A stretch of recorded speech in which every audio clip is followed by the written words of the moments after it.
Gente, hoje eu vim nessa live nossa hoje, de todo dia, eu vim falar com vocês sobre como eu cheguei até o método profissional de pães modelados.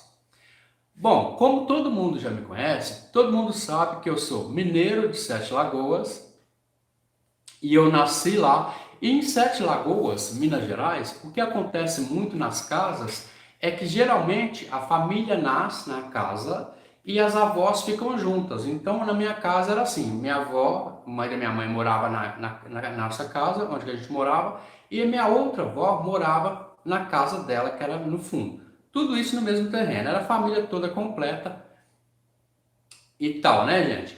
Mas só para vocês me conhecerem, para quem não me conhece ainda, meu nome é Saba Fonseca, sou especialista em transformar as receitas de pães do caderninho da vovó em objetos de desejo. Mas para antes fazer com que vocês transformem as receitas de pães, aquelas receitas antigas lá da vovó, da tia, da mãe, em objetos de desejo, primeiro eu preciso transformar as suas mãos em mãos de fada. E para isso eu tenho técnicas que eu consigo te ensinar através de vídeos que a gente coloca aqui no canal, para você testar, para você treinar e para você ficar craque nos pães modelados. E só assim, depois que você ficar craque nos pães modelados, aí eu vou te chamar para você entrar no nosso curso de pães modelados. E por que eu te chamo para você entrar no curso? Porque quem chega primeiro sempre come a melhor fatia do bolo. Porque o curso de pães modelados, você pode procurar no mercado, não, ninguém ensina a fazer um curso de pães modelados a não ser eu. Então, quando eu treino vocês aqui nos vídeos do nosso canal, eu não estou treinando você para você ficar só fazer as receitas e pronto. Eu estou treinando vocês para que depois vocês atinjam um grau que eu acho super bom para vocês entenderem o que é farinha, o que é deixar um pão macio, quais são os erros e quais são os acertos, para quando você for para o meu curso, você pegar o seu certificado que você fez o curso de pães modelados. Somente eu dou o curso de pães modelados. Então, o meu concorrente sou eu comigo mesmo. Então, para você entender como que eu cheguei até esse método, primeiro eu preciso que você escute com calma e paciência para você entender como que foi que eu cheguei nesse método de pães modelados. Quando eu era pequeno, bem pequeno, tipo uns 7, 8, 10 anos, sempre que a minha avó chegava em casa, a única coisa que eu falava para ela era: vó, você trouxe alguma coisa para mim? E ela sempre trazia para mim, na sacola, trazia uma bala, trazia um doce, trazia uns biscoitos que ela fazia na casa onde ela trabalhava. Minha avó sempre trabalhou até os 80 anos, minha avó saía de casa e trabalhava. Então, toda vez que ela chegava em casa, eu pedia para ela uma coisa. Eu era tão ligado com a minha avó, mas tão ligado com a minha avó, que o dia que eu não ia na casa dela, eu sentia aquela falta. Até que chegou um belo dia, eu cheguei na casa dela e eu falei para ela: vó, faz aquele mexidinho de feijão com carne, com farinha, que eu estou com vontade de comer. Ela sempre fazia, todos os dias ela fazia. E aí, o que foi acontecendo comigo é que eu fui crescendo e um belo dia, um dos piores dias meus, eu fui na casa dela e pedi para que ela fizesse aquele mexidinho de carne de porco, feijão e farinha. E ela disse para mim, olhando nos meus olhos, a seguinte frase: olha, hoje eu estou muito ocupada. Hoje, quem vai fazer esse feijãozinho vai ser você. E eu falei para ela: mas vó, eu não sei fazer, você que sabe fazer. O feijãozinho, quando você faz, fica melhor, então eu não sei fazer. E ela me disse, sem me ensinar, ela me disse o seguinte: olha, pega essa colherzinha aí, põe um pouquinho de gordura de porco na panela. Aí depois, essa carne que está aí, você pega e mistura nessa gordura. Põe aquele temperinho que eu já fiz, põe aí e deixa só esquentar essa carne. E depois você joga o feijão que eu vou te ensinando, que eu vou te falando o quanto que você vai colocando, tá bom? E foi exatamente assim que eu fiz nesse dia. E depois que estava tudo quente, tudo já fervendo, ela falou, agora é a hora de você colocar a farinha de milho. E eu fui e coloquei essa farinha de milho e, gente, ficou ruim, porque eu era uma criança, né? Nunca tinha feito comida na minha vida e tal. Aí eu levei para ela e falei assim, então tá, já que a senhora quer que eu faça, para a senhora que eu vou fazer, e aí a senhora come, tá bom? Aí eu levei para ela e ela começou a comer aquela comida e ela me disse assim, na hora, eu nunca comi uma comida tão gostosa assim na minha vida. Falou para mim. Só que, gente, eu sei, agora eu tenho 51 anos, eu sei que estava ruim, porque foi uma coisa que eu fiz a primeira vez. Mas ela me falando isso, mas me deu uma alegria tão grande, mas tão grande, é uma coisa que, do fundo do coração, gente, que me deu uma, como que eu posso dizer para você? Uma alegria tão forte, mas tão forte, que eu não consegui mais desligar da minha avó depois daquele dia. Eu, com 10 anos, naquele tempo, eu acreditei que estava gostoso. Eu sei que agora, depois de um tempo, eu sei que não estava, mas naquele tempo eu vi. E ela sempre, e depois desse dia, ela nunca mais fez uma comida para mim. Toda vez que eu chegava lá e pedia ela para fazer, ela falava exatamente: faz isso para mim que hoje eu quero comer. E toda vez que eu dava o prato na mão dela, ela falava que a melhor comida que ela tinha comido na vida era aquela. E aquilo foi me dando essa consistência que eu tenho hoje, porque como eu era muito ligado com ela, eu fazia tudo o que ela queria fazer, tudo que ela pedia para fazer, eu fazia. E foi exatamente assim o primeiro dia que eu fiz uma comida na minha vida. E a partir daí não parei mais e a gente ficou. Eu cheguei aonde estou até agora. A minha avó tinha uma história muito que eu lembro muito que ela contava para a gente quando pequeno. Ela contava assim que no tempo dos escravos tinha senhoras, né? E tinha as negras, elas iam na casa dessas senhoras fazer toda a limpeza da casa e trabalhar para essas senhoras. E elas faziam os pães com as mãos, só que na hora de ir embora, elas não lavavam as mãos, né? Elas deixavam as mãos sujas com aquelas massas de pão grudada, e esse era o alimento dos filhos dela. Quando ela me contava isso, eu não entendia muito bem, mas sabe quando aquelas frases vão entrando no seu coração, entrando, você vai percebendo que alguma coisa ali tem? Muitas e muitas histórias a minha avó me contou através das mãos, porque ela dizia para mim que todas as massas de pães ou qualquer coisa que você for manusear na cozinha, você precisa usar as mãos, porque a sua própria energia, amor, sinceridade, paciência, simpatia, empatia, tudo que você imaginar de bom que você tem, você vai passar através do toque. Você vai passar essa sua energia boa através das mãos. E é exatamente isso que eu quero falar para vocês hoje. Toda vez que vocês forem fazer uma massa de pão, precisa ser com as mãos. Nunca coloque luva, a não ser que você precise colocar a luva, mas nunca coloque luva porque é essa energia sua, das suas mãos, a energia boa que você tem, é que você vai passar para a massa e vai. Outra coisa viciar os seus clientes, porque se você tem uma coisa boa para passar, você passa, não tem para ninguém, gente. Então, só continuando, como eu sou de Minas Gerais, eu sou de um tempo que, quando você saía de lá, todo mundo falava, vá para São Paulo que você vai ganhar dinheiro. E eu, com 18, 19 anos, eu vim para São Paulo para tentar a vida. E aqui em São Paulo, eu trabalhei exatamente nas coisas que eu não queria trabalhar em Minas. Por exemplo, eu não queria tirar leite de vaca em Minas, eu vim para São Paulo tirar leite de vaca, cuidar de cavalo, cuidar de colher caqui, eu vim cuidar de plantação de milho, plantação de repolho, alface, essas coisas. Então, essas coisas eu não queria fazer em Minas. E eu, como Deus é justo e é certo, Ele me fez passar por tudo isso que eu não queria, para mim chegar aqui para contar para você que tudo valeu a pena e que não adianta a gente correr do destino ou correr de alguma coisa só se a gente quiser fazer errado, porque a gente teve tudo para fazer errado e não fizemos. E é por isso que a gente chegou aqui até agora. E outra coisa, quando minha avó foi embora, gente, ela morreu dizendo para mim: olha, você tem asas e não sabe voar.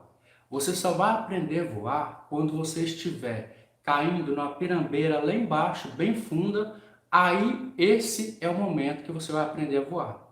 Porque você tem tudo para dar certo e ainda não sabe voar. Eu com 14 anos, você acha que eu entendia isso? Não, gente, porque não tinha como entender. Uma criança entender o que uma avó estava falando. Para mim, minha avó era doida, era louca.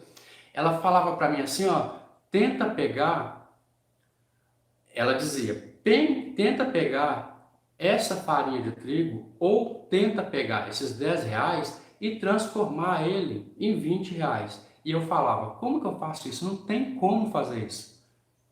Mais tarde, com o tempo, quando eu estava aqui em São Paulo, que eu não conseguia emprego, e eu pensava assim, meu Deus, eu vim para São Paulo para tentar a vida, para chegar lá em casa e contar para minha mãe que deu tudo certo.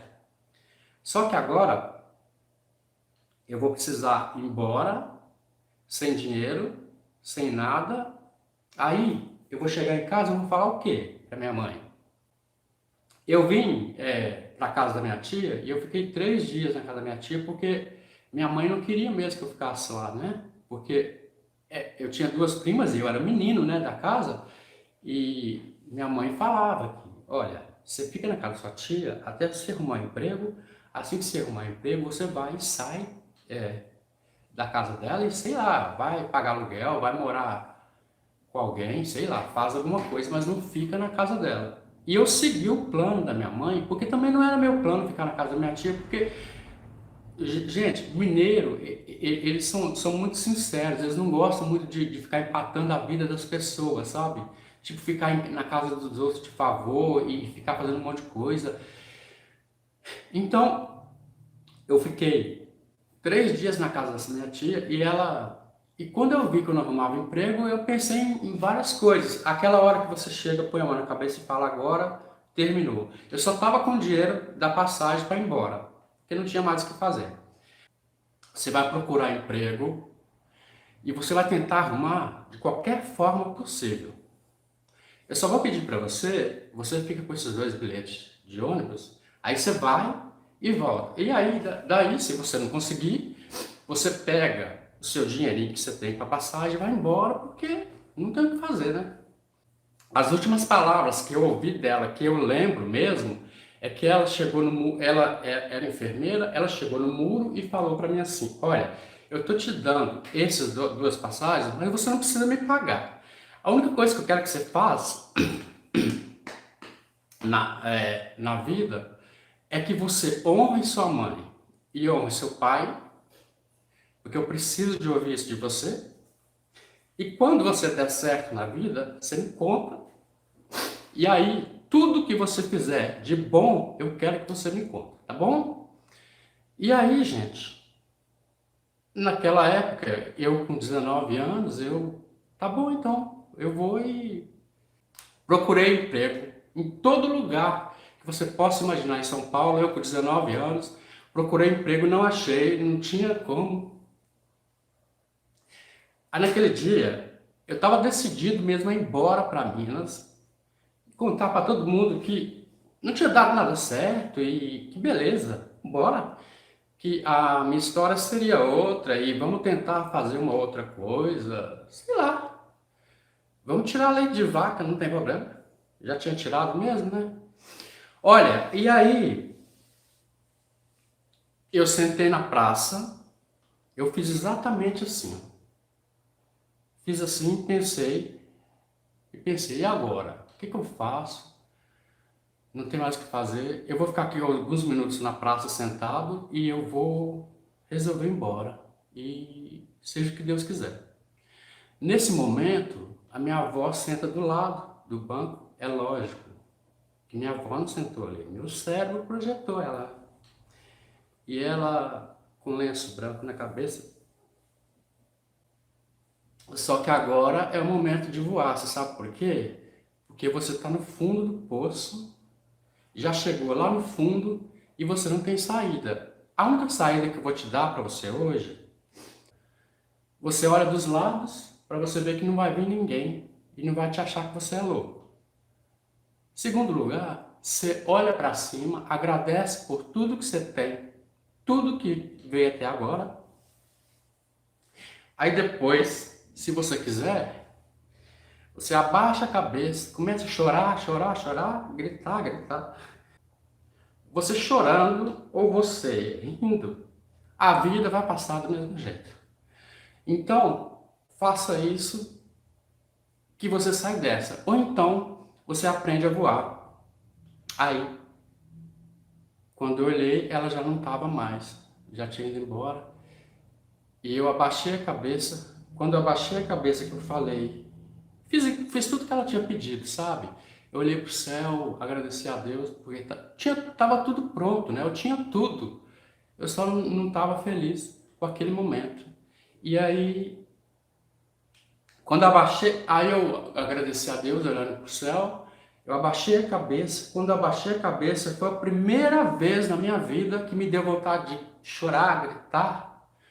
E quando comecei a sentir aquele arrepio, sabe, era abril e era tipo Páscoa, assim. Aí eu comecei a sentir o cheiro de uma flor que chama quaresmeira, já ouviu falar? E eu comecei a sentir aquele cheiro e do nada começou a dar aquela brisa bem suave, aquela brisa de estar começando a fazer frio, sabe, gente?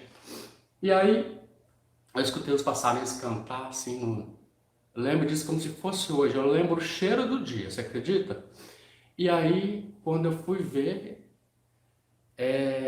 tinha um passarinho, ele chegava no ninho e dava comidinha pro passarinho, sabe? E eu ficava pensando, gente, quem que deu comida para aquele passarinho? Onde que ele achou aquela comida? Como que ele tá? Como que ele conseguiu dar comida pro passarinho? Quem deu? Quem?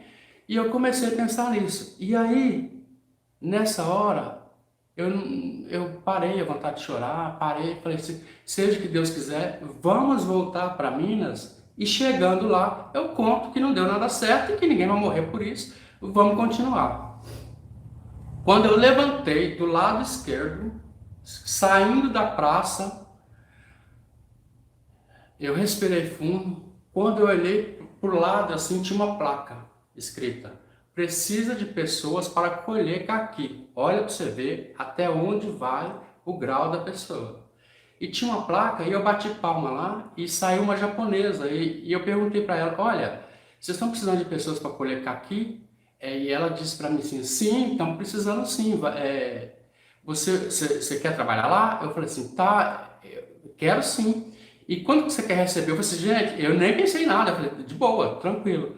E aí, nesse momento, ela olhou para mim e falou assim: olha, você esteja aqui amanhã, então, 6 horas da manhã, aqui no portão, que meu pai leva todo mundo de Kombi e leva o pessoal lá para colher o caqui. Então, você aparece aqui 6 horas da manhã. E aí, quando ela me falou isso, gente, eu fiquei sério. Eu escondi atrás do muro da casa dela, assim, para ninguém me ver. Mas eu respirei tão fundo, mas tão fundo, que eu falei: agora é o momento de transformar uma coisa que eu não acreditava em uma coisa que eu vou acreditar o resto da minha vida. Olha para você ver o que aconteceu comigo. Quando eu cheguei de manhã lá, 6 horas da manhã, era tanta gente, mas tanta gente, era velha, era pessoas de idade, era pessoas da minha idade, com 19 anos, era muita gente dentro de uma perua, levava para colher o caqui. Só que chegando lá, ele disse para a gente precisava colher 20 caixas de caqui, aquelas caixas de entrega de compra, para dar meio salário mínimo. E aí, como eu estava tão feliz, mas tão feliz de ter arrumado aquele emprego, para mim, poderia pagar menos que eu aceitaria de boa, porque eu precisava passar por aquele momento. E aí eu volto com vocês na história que a minha avó contava. Ela disse que transformem um saco de farinha de trigo em R$ 20. Transforme R$ 10 em 20. Aí que caiu a ficha que eu estava na minha mão com 2 bilhetes só de ônibus, que no caso seriam R$ 7.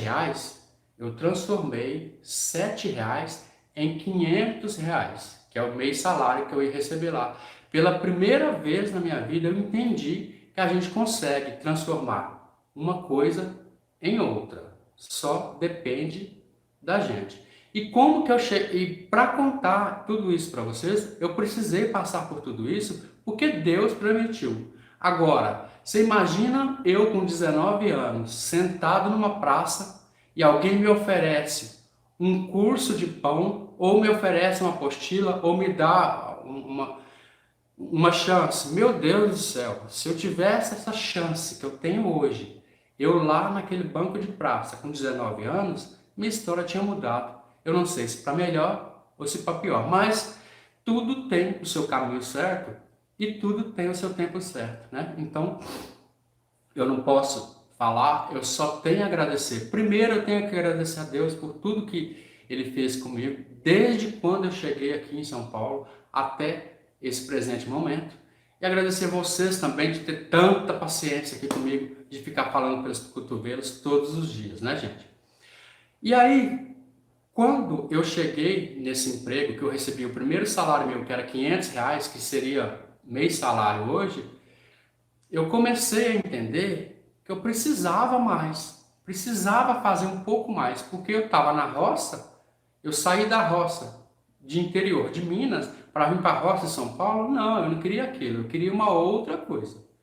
E, e aí eu fui lá, né, nessa fazenda, era um armazém que tinha bem pequenininho assim, onde a gente fazia as compras, comprava café, comprava arroz, feijão, essas coisas, os mantimentos. E aí, quando eu cheguei lá, eles estavam conversando, e eles conversando, por destino de Deus, eles falaram: olha, aquela fazenda ali está precisando de gente para cuidar da horta. O trabalho lá é cuidar da horta, o pessoal da feira vai lá, pega, você ajuda e tal. E no mesmo dia, gente, eu saí e fui lá para essa fazenda. E nessa fazenda, o meu trabalho era molhar as plantas. Sabe aqueles esguichos que faz assim, na fazenda, que fica molhando os pés de milho, alface, couve, repolho, essas coisas? Meu trabalho era esse. Eu fiquei lá 2 anos. E aí, na minha cabeça, só vinha os bolos e os pães da minha avó. Quando eu fazia dentro de casa e que alguém sentia o cheiro, porque eu estava na roça, ninguém tinha tempo de fazer muita coisa. E eu fazia, eu levava um pedacinho para cada um, toda hora, todo dia que eu fazia alguma coisa, eu levava um pedacinho para cada um. E todo mundo falava: nossa, me ensina a fazer isso, me dá a receita. E naquele tempo não tinha internet ainda, gente. A gente escrevia a receita na mão mesmo. Escrevia as receitas no papel e tal, e dava para a pessoa e dava certo. Tinha dia que dava errado, tinha dia que dava certo. Mas eu vivi 2 anos mais felizes naquela fazenda, porque eu estava trabalhando e fazendo a coisa que eu gostava, que era bolo de fubá e pão de canela. Eram as únicas duas coisas que eu sabia fazer na mão. Tinha dia que dava certo, tinha dia que dava errado. Dia que dava errado, tudo bem. Dia que dava certo, todo mundo comia e bebia café. Bom, como 2 anos ali para mim foi muito e eu achei que eu precisava mais, o que que eu fiz?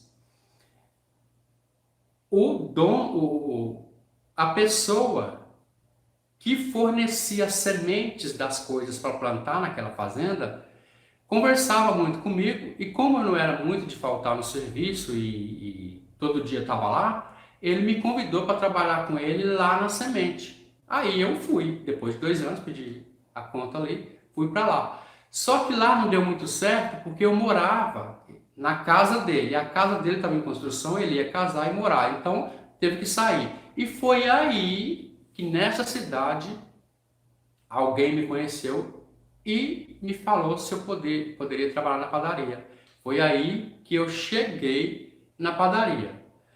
Toda história, gente, tem um final feliz. Eu estou super feliz de ser o que eu sou hoje e de fazer o que eu sou hoje, mas nem sempre foi assim. Quando eu comecei a trabalhar na padaria de ajudante, Tinha um senhor lá que ele tinha, eu acho que 70 ou 80 anos. E esse senhor, ele não queria que ninguém descobrisse as receitas dele e não queria que ninguém tomasse o lugar dele. Coisa de senhor que trabalha bastante tempo na padaria. Então ele me dava só os papelzinhos escritos falando para mim o que eu tinha que fazer. E esses papéis escritos eu tenho eles guardados até hoje. Porque eu não sabia fazer. Ele só me dava os ingredientes, como que faz? Não sei. E eu ficava prestando muita atenção nele. E houve um dia aqui na padaria, ele teve que faltar, porque ele foi no médico ou foi em algum lugar, ele faltou. E aí eu fui trabalhar sozinho. E meu patrão falou assim: olha, se você quiser eu te ajudo, mas você consegue fazer as massas que tem para fazer hoje? 2.000 pães e tal, essas massas de pão doce, você consegue? E eu falei: olha, eu não consigo fazer igual a ele, mas eu posso tentar. E naquele dia eu tentei. Depois de 12 dias tentando fazer uma massa junto com o padeiro, eu consegui fazer sozinho, não igual a ele, mas eu cheguei próximo. Então, gente, o que eu estou tentando dizer para vocês é que como eu fui chegar nesse método. E aí, como eu guardei todos os papelzinhos até hoje, eu comecei a fazer. Naquele tempo, você mandava carta para farinha e você fazia um cursinho com eles. Você mandava a carta para o óleo de soja, você fazia um cursinho com eles. Você mandava a sua carta lá para o amido de milho, você fazia um cursinho. Então, eram aqueles cursinhos todos picados. Então, eu fui fazendo cursinho picado, até eu fazer um cursinho picado na Nestlé, que eu posso falar aqui o leite condensado, né? E aí fizemos. Só que esses cursinhos meus, eles estavam muito solto, né? Muito solto. E eu comecei a entender que todas as massas do cursinho, elas conversavam entre si. Por exemplo, uma massa de pão salgado, eu posso fazer qualquer tipo de pão salgado com ela, qualquer um. Uma massa de pão doce, eu posso fazer qualquer tipo de pão doce com ela. E a massa base neutra, que é aquela massa que eu já ensinei para vocês, que a gente faz os salgados da padaria, a gente pode fazer qualquer tipo de salgado ali com recheio dentro. Então, eu fui analisando essas 4 massas e fui montando as minhas receitas escritas na mão, na próprio punho, e depois digitalizando elas. E aí, todo erro que eu errava, eu falava: ó, aqui é errado, tem que tirar o sal. Aqui é errado, tem que tirar o açúcar. E eu consegui manter durante anos essas 4 massas base que eu fazia na padaria e dava tudo certo. Nunca existiu erro. E aí eu aprendi uma técnica também da fermentação que deixa os pães mais macios e que deixa os pães suaves e que não dá azia, não dá má digestão. Essas coisas foram aprendidas a pulso. E só que para aprender isso, eu levei 30 anos da minha vida para aprender tudo isso. E é por isso que eu ensino para vocês aqui, porque o que eu passei, eu não quero que nenhum de vocês passem também. Eu não estou falando que eu sofri, não é isso. Tudo que eu passei foi para mim chegar até onde eu estou. Então, só para finalizar essa nossa live de hoje, eu peço desculpa para vocês, peço perdão por tudo que eu falei aqui, por um monte de coisa saindo pelo cotovelo, mas o que eu quero de vocês não é quando a pessoa fala: ah, tá dinheiro. Não, gente. Para mim não importa tanto o dinheiro. Eu preciso do dinheiro porque eu preciso fazer as coisas. Mas não importa para mim tanto o dinheiro. O que importa para mim é você ser feliz com o que você está fazendo. E é você fazer e ser o primeiro a fazer. Porque se você se consagrar e você aprender com os meus vídeos aqui, que eu não escondo nada, nem um pulo do gato. Se você aprender a fazer esses pães modelados, você vai estar na frente anos-luz da concorrência. Porque não existe ninguém na face da terra que faz um pão modelado. E vai ser você o primeiro. Então tente entender que eu só quero que você seja o primeiro. Porque quem chega primeiro come a melhor fatia do bolo, não é isso? Então, como eu cheguei nesse método, eu já contei para vocês. Foi muito tempo. E eu não estou aqui para te vender apostila, eu não estou aqui para te vender curso, eu estou aqui para te vender tempo. porque tempo é dinheiro, todo mundo sabe disso. Você sabe muito bem que leva tempos, anos até, para você entender o que é fazer uma massa de pão. Então fica assim, toda vez que você for fazer uma massa de pão, faça exatamente com as mãos, para você colocar toda a emoção e toda a energia sua dentro da massa, para você vender para os seus clientes. Eu tenho certeza que os clientes vão correr atrás de você por isso, porque você vai ser o primeiro mais uma vez. Por quê? Se você tem um certificado que você cursou 40 horas de curso de pães modelados, você é o primeiro. Não existe ninguém com esse curso ainda, a não ser os meus alunos e eu, que foi o que eu criei, eu que criei essas aulas de pães modelados. Você pode procurar em qualquer lugar, você não vai achar um curso de pães modelados, porque eu quero e eu tenho certeza, eu faço questão e eu não me canso enquanto você não for o primeiro e não ser concorrente de você mesmo. Tá bom, gente? Obrigado. Eu preciso de vocês até o fim para que vocês sejam parte dessa história. Porque existe eu com 19 anos até aqui e existe eu com 51 anos agora e com vocês a partir daqui. Eu quero chegar no momento em contar a história do dia que eu encontrei com vocês até o dia de hoje, tá bom? Então eu preciso de vocês até o fim para que nós não sejamos melhores que os outros nunca, mas que nós sejamos sempre os primeiros e a gente sempre concorrer com a gente mesmo. Porque o que a gente faz aqui, ninguém faz.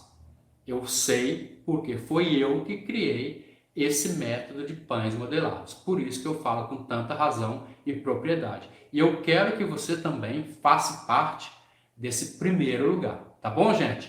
Sim, Vanusa. O nosso curso ele está em andamento porque já foi fechado as turmas dia 9. Dia 9 foi aberta as turmas. Mas depois, assim que eu abrir o curso, quero que vocês sejam os primeiros com certificado de curso de pães modelados. Sejam os primeiros e não tenha concorrência. É isso que eu quero. Eu não quero te vender um curso. Eu quero te vender o tempo para que você entenda que tudo que você possa fazer, que você possa vender os seus pães na porta de casa, vender os seus pães para os vizinhos, no trabalho, abrir a sua própria padaria, porque eu sei que depois que você viciar nos meus vídeos aqui do canal a fazer os pães modelados, você vai viciar tanto, mas você vai fazer tantos pães, você vai olhar, vai ver tantos olhos dos seus clientes nos seus pães e dizendo aquela palavra que soa no nosso ouvido, que a gente faz pães com tanta delicadeza. Que pão gostoso! Quem foi que fez? E você responder, foi eu que fiz. Isso não tem preço. Isso você pode pagar milhões, porque isso não tem preço, com certeza. Tá bom, gente? E é o que eu sempre falo, gente. Tenha perseverança que um dia chega o nosso dia. Como chegou para mim, vai chegar para vocês também. Eu tenho certeza, eu estou torcendo por isso. Eu estou fazendo de tudo para que isso aconteça com você também. Seja sempre o primeiro, sem concorrência. Por quem chega primeiro, como o melhor pedaço do bolo, tá bom? Gratidão eterna. Vocês são os amores da minha vida. Eu não consigo mais viver sem vocês se eu não conseguir colocar vocês no primeiro lugar. No primeiro lugar do pódio, tá bom? É isso e a minha intenção. Tudo que me fez chegar até aqui vai depender disso agora, tá bom? Então, gratidão eterna. A gente conversa no intervalo de uma receita. Beijo para todo mundo e a gente conversa daqui a pouco. Logo, logo tô de volta, tá bom?